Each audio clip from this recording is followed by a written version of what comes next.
everyone this autumn is ready to be planting their spring bulbs to come up after the long, miserable, cold winter. Classic examples: tulips, daffodils, crocuses, all those lovely things.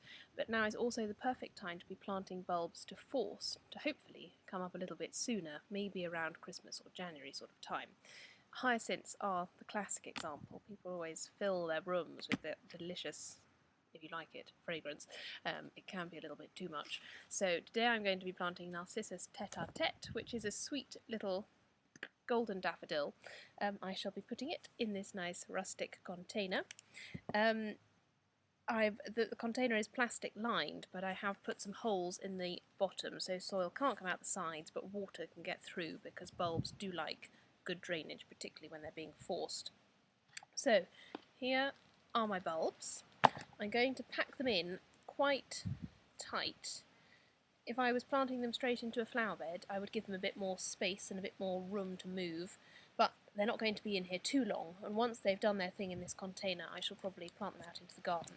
So I'm going to pack them in really tight, like this, and they will hopefully put on a really full display, which is what you want.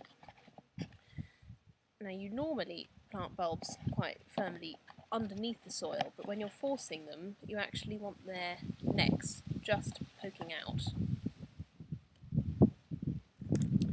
like that. So I've got them in.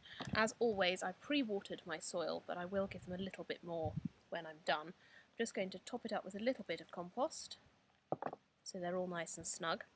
Now, forcing bulbs is all about tricking them about what time of year it is, really.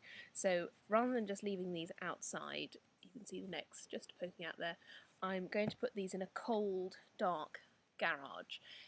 You can also bury them in the garden underneath about 10 centimetres of soil, but the garage is easiest for me. And then hopefully after about 12 to 15 weeks, you should start to see little green shoots, and you can then bring them in the house, but it must be somewhere quite cool. They preferably like to be below 17 degrees centigrade. And then with a bit of luck, they'll be ready and looking lovely before spring is really with us.